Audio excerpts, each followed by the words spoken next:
အားလုံးပဲမင်္ဂလာပါဇာလီ Cookie for Family Channel မှာပြန်လည်ကြိုဆိုပါရစေဒီတစ်ခါမှာတော့ချက်သားကိုပါမှုကြော်ပုံစံမျိုးလေးချက်သားပါမှုကြော်ပုံစံလေးကြော်စားကြမယ်နော်အရင်စားကောင်းတဲ့နီလေးမို့တူတူလိုက်ပြီးတော့ကြော်စားရအောင်နော်အရင်ဦးဆုံးဇာလီကြုံမှုအနေငယ်ထည့်ပါတယ်ကြုံမှုအနေငယ်ကိုရေလေးနည်းနည်းချင်းစီထည့်ပြီးတော့ဖြောပေးမယ်နော်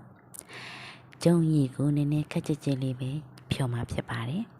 ရေပထမတစ်ရေထည့်ပြီးတော့အမွေတန်လေးနဲ့နည်းနည်းလေးမှွေပေးလိုက်မယ်နော်ရင်ပြည့်နေသေးတဲ့ထင်နည်းနည်းလေးထည့်ပေးလိုက်ပါမယ်ပြီးရင်တော့ဂျုံသားလေးတွေအလုံးအခဲလေးတွေလုံးဝကြံမနေအောင်အမုတ်မှွေတန်လေးနဲ့အားလုံးကြည်သွားအောင်မှွေပေးလိုက်မယ်နော်မုတ်ရည်အနေအထားကတော့ဒီလောက်ကြည်ကြည်လေးပါပဲ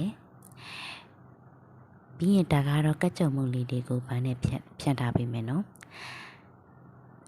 အများကြီးတစ်ခါတည်းမထိုက်တာပါဘူးနော်နည်းနည်းကုန်မှနည်းနည်းတည်ပါမယ်ကက်ကြုံမုတ်တွေကအကယ်၍ပိုနေတယ်ဆိုရင်ချက်သားနဲ့လုံးပြီးဆိုရင်ပြန်သုံးလို့မရပါဘူးเนาะဒါကြောင့်မို့နည်းနည်းချင်းစီထည့်ပြီးတော့နည်းနည်းလေးအဖက်ကြည့်နေတာလေးတွေကိုဇန်လေးတို့နည်းနည်းလေးခြေပြလိုက်မယ်เนาะခြေပြီးဖြန့်ထားပြလိုက်ပါမယ်ပြီးဒါကတော့ချက်သားလေးတွေပါကြက်ရင်အောင်သားလေးကိုသုံးပါတယ်ပြီးတော့ချက်သားတွေကိုဇန်လေးစားလေးနဲ့ငယ်ထည့်ပါတယ်ဒီနေရာမှာတကြားကိုထည့်ချင်တယ်ဆိုရင်နည်းနည်းထည့်နိုင်ပါတယ်เนาะဇန်လေးကတော့ချက်သားရဲ့အရသာနဲ့ပဲစားလေးနည်းနည်းထည့်ပြီးတော့အရသာလေးပေါ်လွင်အောင်စားလေးနည်းနည်းထည့်ပြီးတော့ပဲကြော်မှာဖြစ်ပါတယ်။ကြိုက်တယ်ဆိုရင်တခြားကိုထည့်နိုင်ပါတယ်ရှင်။အရသာနေပြီဆိုရင်တော့ကြက်သားလေးတွေကိုဂျုံရည်တွေကိုနှစ်ပေးပါမယ်။နောက်တစ်ခုကတော့ဂျုံနေရာမှာတမ်ပူရာအကြော်မှုကိုလည်းအသုံးပြုနိုင်ပါတယ်။ဇာလင်းကတော့ဂျုံမှုနဲ့ကြော်တာကတော့ကြက်သားကြော်လေးကိုပါမှုလေးလိုလေးစားရတာလေးကိုချိန်လို့ဂျုံမှုကိုရေးချက်ခြင်းဖြစ်ပါတယ်ပြီးတော့တမ်ပူဒီကက်ကြုံမှုလေးကိုအဓိကသုံးမှဖြစ်တဲ့အတွက်ကြောင့်မို့လို့ဂျုံရည်ကိုလည်းခက်ကြကြလေးပဲဖြော်ရတာဖြစ်ပါတယ်ပြီးရင်ကက်ကြုံမှုလေးနဲ့အခုလိုလေးလိမ့်ပေးလိုက်မယ်နော်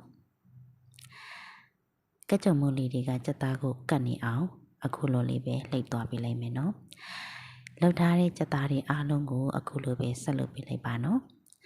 ဇာလင်ကကက်ကြုံမှုလေးတွေကိုနောက်ထပ်ထည့်ထည့်ရပါတယ်နော်သုံးပြီးလို့ပုံနေတဲ့ကက်ကြုံမှုတွေကိုအားလုံးပြည့်ရပါမယ်နော်ဘူးထဲမှာမသုံးမဲ့ထားတဲ့အထဲကိုသွားပြီးတော့ရုံမထည့်လိုက်ပါနဲ့နော်ဒါဆိုရင်အကုန်လုံးပြုတ်ပြီးတော့သုံးမရအောင်ဖြစ်တတ်ပါတယ်ကဲဒါလေးတွေကကြုံပွဲရလာတဲ့ကျုပ်ဘူးအသင်ဖြစ်နေတဲ့ကြော်လေးတွေပေါ့နော်ဒဲဝရဲကိုစီထဲမယ်စီလီနည်းနည်းလေးပူလာပြီဆိုတာနဲ့ထည့်ကြော်ပေးပါမယ်နော်မီအေးလေးနဲ့ပဲကြော်ပေးပါမယ်နည်းနည်းလေးမီးဖြစ်တာနဲ့အပေါ်ကအားကကြုံမှုတွေကတူးပြီးတော့အထက်ကကြက်သားတွေကမကြက်ပဲဖြစ်တတ်ပါတယ်ဒါကြောင့်မို့လို့မီအေးလေးနဲ့စစ်လေးကြော်သွားပေးပါနော်တစ်ဖက်ကိုအရန်ကြီးဆွေဝါရောင်ရရင်ကြီးမတန်းခင်မှာပဲတစ်ဖက်ကိုလှမ်းပေးပါနော်တစ်ဖက်ကအရန်ကြီးဝါဝါမှတစ်ဖက်ကိုလှမ်းမယ်ဆိုရင်လည်းအသားတွေကတစ်ဖက်ကချက်ပြီးတစ်ဖက်ကမချက်နဲ့ဖြစ်တတ်ပါတယ်နော်အချက်မညီတာတွေဖြစ်တတ်ပါတယ်ဒါကြောင့်မို့လို့ဟိုဘက်ဒီဘက်ကိုခဏခဏလှမ်းပေးပါမယ်အခုလိုလေးနှစ်ဖက်လုံးကဆွေဝါရောင်ရရင်လေးတန်းလာပြီဆိုရင်တော့စီတွေကနေဆယ်ထုတ်ပြီးတော့အေးစစ်ပြီးတော့အေးခံထားလို့ရပါပြီရှင်အလုံးကိုဆယ်ထုတ်ပေးလိုက်မယ်နော်စီလေးကိုတေချာလေးစစ်ပေးပါဒီကြော်နီလေးကလည်းတစ်မျိုးလေးစားကောင်းနေပြီးတော့ပါမုတ်ပုံစံမျိုးလေးဖြစ်တဲ့အတွက်ကြောင့်မို့လို့တသားမီမီလေးတွေအရင်ကြိုက်မှသိကြပါတယ်လူကြီးတွေလည်းကြိုက်ပါတယ်လိုက်ပြီးတော့လှူစားကြည့်ပါ